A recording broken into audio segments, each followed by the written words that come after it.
საღამო მშვიდობისა მეცხრე არხის ეთერშია საინფორმაციო გამოშვება ეკო. ახალ ამბებს სირუშა ანტონიანი გაგაცნობთ დღევანდელ გამოშვებაში თქვენ ნახავთ. ახალციხის ბიუჯეტი 1,58,400 ლარით გაიზარდა.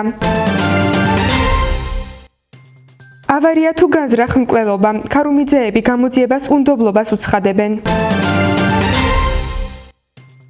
ახალციხის მუნიციპალიტეტის საკრებულომ სადაც დღეს რიგით მერვე სხდომა გაიმართა 6 საკითხი განიხილა. დეპუტატებმა ძირითადად ბიუჯეტის ცვლილებასა და აიპებისთვის თანხის გაზრდაზე იმსჯელეს. ფინანსთა სამინისტროს წერილის საფუძველზე ახალციხის ბიუჯეტი 1,58,400 ლარით გაიზარდა. კანონის მიხედვით ცვლილება წინასაარჩევნო კამპანიის დაწყებამდე უნდა განხორციელდეს, რადგან კამპანიის პერიოდში ფინანსური დოკუმენტი ვეღარ შეიცვლება. ბიუჯეტში განხორციელებულ ცვლილებას მხარი მხოლოდ ორმა დეპუტატმა დაუჭირა. საბოლოოდ ახალციხის ციხის ბიუჯეტი 533,000 ლარამდე, ხოლო დასუფთავების 1,590,000 ლარამდე გაიზარდა.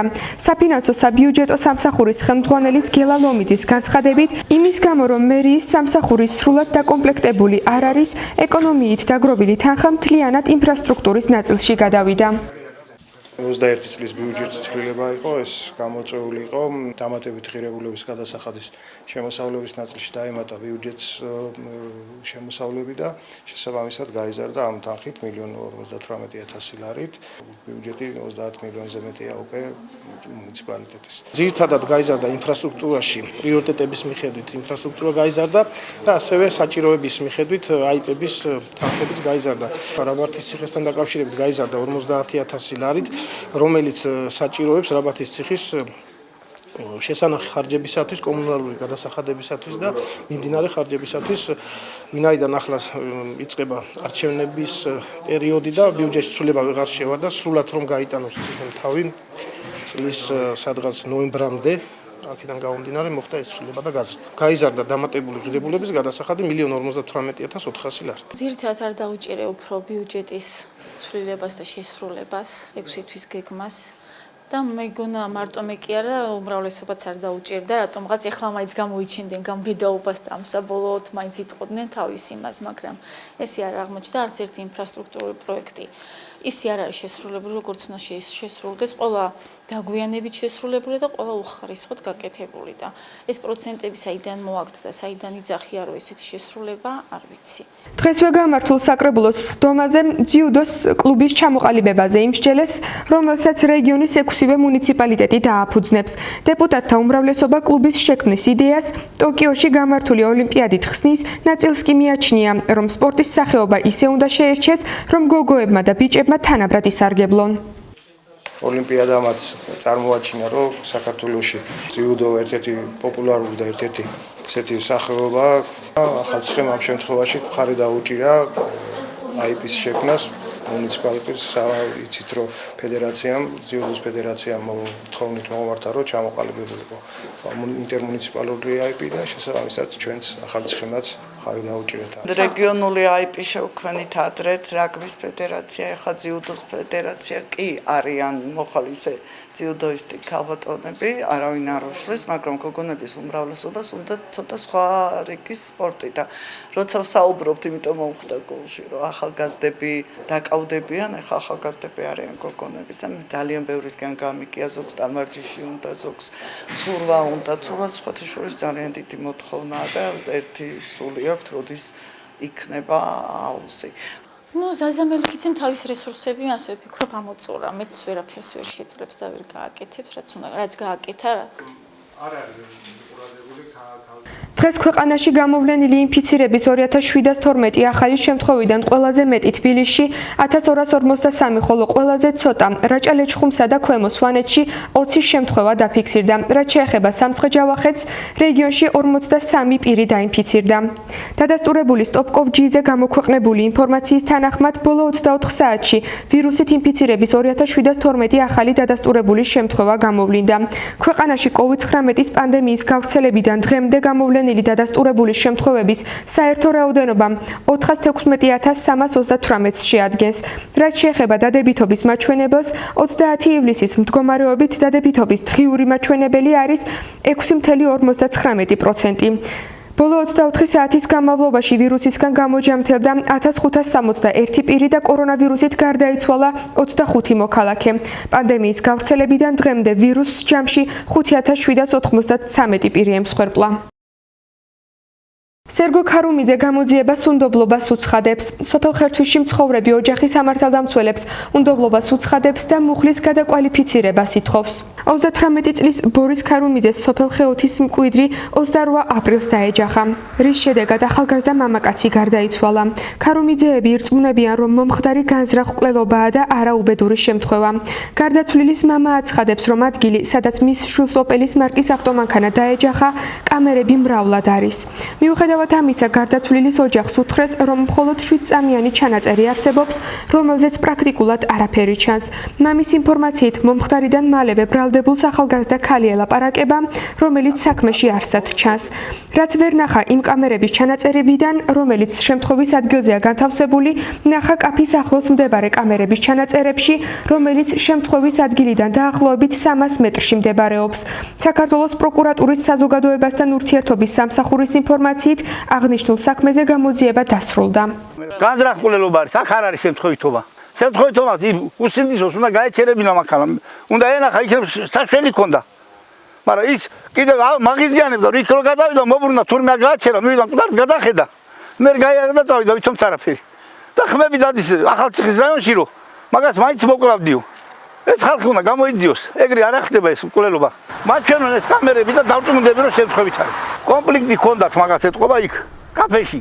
სომეხ ქალები მუშაობდნენ. ეგ კაცი დადიოდა მანდა. ჩემ ბიჭმა მისცა შემცირება მანდა. რომ ნუ იგინებით ასე ნუ იმაშვები და რაღაცა და მაგაზე ამპარტავანი კაცი იყო ის ბატონო.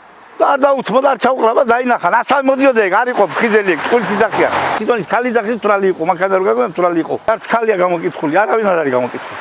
სულ არაფერი ჩიტის რომ შეეჯახოს ტეკლოზე ადამიანი იბნევა თავისებურად, ხო? ამხელა თითქმის 100 კილოვანი კაცი და ეჯახო შენ. არც ტორმუზი იხმარო, სახსალამათი მშვიდობით გაირბინო ეს ორი სტოლბა ისე რომ არაფერი მოგივიდეს. ესე იგი ეს იყო განზრახ. არავინ არ იცოდა რომ ამას ცელოფანით ეჭირა ხელში. ის ყურძენი კი, ყველა ვიძახოდნენ რომ ყურძენი გამოვატანეთ ყურძენი, მაგრამ იმ ღამეს იძახოდნენ რომ კადრებმა აჩვენესო რომ სუფთად ჩანდაო რომ მოდიოდაო. ბორკაო და დაეჯახა და თან იმ წუთში ვეთქვი, ვაიმე მეთქი შესაძოდაო, მეც მაჩვენეთ მეთქი ერთი ჩემი ძმა როგორ მოდის მეთქი. არაო დაო, არ გახვიდეო, მითხრეს რომ არ შეიძლება იქაო პატრულიაო, მართლაც ბევრი პატრული იყო და იმის მერე აღარავის აღარ უხსენებია რომ ეს ჩანაწერი არსებობს, всё, ბუნდოვნად ჩანს ყველაფერი და როგორ უნდა ჩანდეს ბუნდოვნად, როცა აგერ 20-30 მეტრაში არის. გამოძიების ფარგლებში ჩატარდა ყველა საჭირო საგამოძიებო მოქმედება, რის შედეგადაც VI პასუხისგებაში სისხლის სამართლის კოდექსის 276 მუხლის მე-6 ნაწილით და 128 მუხლით მიეცა.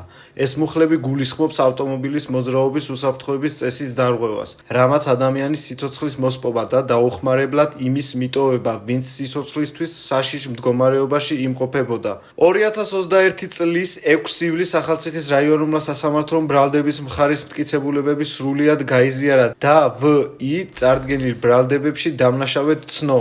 მას სასჯელის ზომად 6 წლის თავისუფლების აღკვეთა განესაზღვრა. პროკურატურამ სასამართლოს განაჩენის სასჯელის ნაწილში სააპელაციო წესით გაასაჩივრა. ივლისის თვეში საწვავის ფასი საქართველოში საშუალოდ 5-7 თეთრის ფარგლებშია მომატებული. საწვავის გაძვირებამ საზოგადოებრივი ტრანსპორტის ფასის ზრდა გამოიწვია. ნავთობპროდუქტების იმპორტიორთა კავშირის ვებგვერდზე გამოქვეყნებული მონაცემების მიხედვით 1 ლიტრი ევროდიზელი სხვა კომპანიებთან შედარებით თითქმის 10 თეთრითაა გაზრდილი.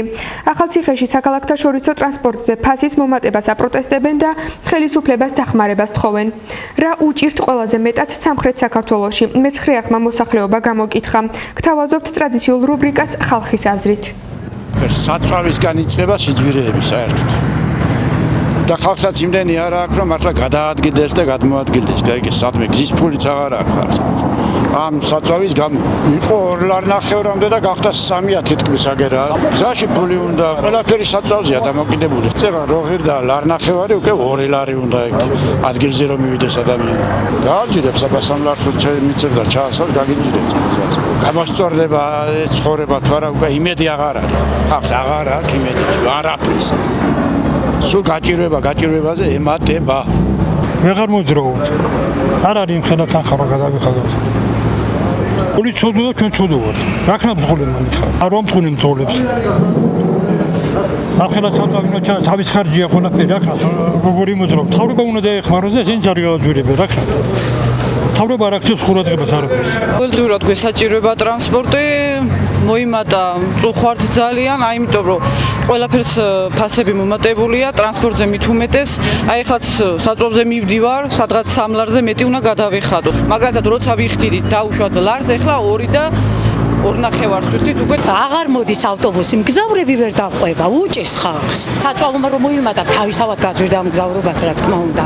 არ აქვს შოფერს იმხელა ისი, ახლა 2 და 3 მგზავრი. იმ დღეს ვიყავი ქალაქში 3 მგზავრი ავყევით მარტო. მაგისთვის ახლა შოფერიც მაც რა ქნას. ძნელია მგზავრობა შვილო, წამოხვალ ვეღარ მიდიხარ. საშუალება არ აქვს იმდენი, რომ შენის ფული გადაეხადო და წახვიდე და ელოდები ვინც რაღაც რომ ნაცნობმა ჩამოიაროს და წაყვერო ფულის გამო არ არის იმდენი საშუალება. გადასახადელი რაც იყო იმასაც ვერ იხდიდა ხალხი და ეხლა 2 ლარი გახდა მგზავრობა და როგორ გადაიხდიან? არ არის საშუალება. აგერ ველოდები რომ ვინმე ნაცნობმა გამოიაროს და წაყვე. სოფლებიდან ბევრი ვეღარ მოძრაობს, ვეღარ მოდიან. ნუ შეწყდა რა, რო იტყვიან გაძვირებული ფასებია ყველაფერზე. მარტო გზებზე კი არა. ყველაფერზე. მაგრამ ბენზინს კი საგრძნობლად მოემატა და ვითომ მოუმატეს, მაგრამ ხალხიც ხო ცოდუა. ტრანსპორტმა რავი 2 ლარი იყო 2.5 გახდა. ახლა 4 ლარს ვიხდი და 5 ლარს ვიხდი. ზემოდან უნდა გადავიხადო ხო, რაც ხელფასი მაქვს ვაბრუნებ. მე ყოველ დღე დავდივარ ახლა ქალაქში და მჭირდება ხო ყოველდღიურად ფული და ყველაფერი გაძვირდა. რა თქმა უნდა, ხელფასი რა გვაქვს, არაფერი არ გვაქვს. რაც უფრო მეტად ზვირდება ყველაფერი, მით უფრო აკეთდება ჩვენ ყველაფერს. გამოსავარს იმაში, რომ ცოტა პატრონი გჭირდება. ლეხს არანაირად პატრონი არ ყავს. მოიმატა საწვავის ფასმა, საცხებას რა მოიმატეს, აბურაებმა მოიმატეს, სათადარიგო ნაწილება მოიმატეს. გამომდინარე აქედან თვითღირებულება გაიზარდა.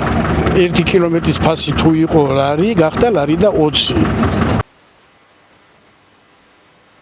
გარემოს ეროვნული სააგენტოს ინფორმაციით 31 ივლისს საქართველოში თითქმის ყველგან არამგრადი ამინდია მოსალოდნელი, მცირე ნალექს სამცხე-ჯავახეთის მუნიციპალიტეტებსა და კურორტებზეც. სინოპტიკოსები ახალციხეში ღამით 15, ხოლო დღისით 28 გრადუს ელოდებიან.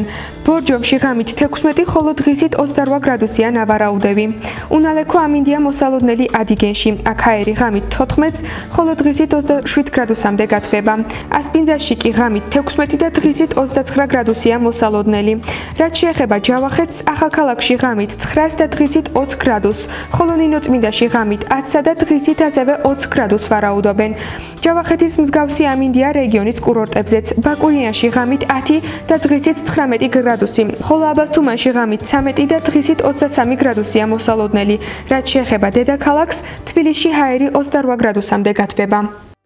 ასეთი იყო 30 ივლისის საინფორმაციო გამოშვება ეკო. სტუდიაში სირუშო ანტონიანი მუშაობდა. მე ორშაბათამდე გემშვიდობებით, ნახვამდის.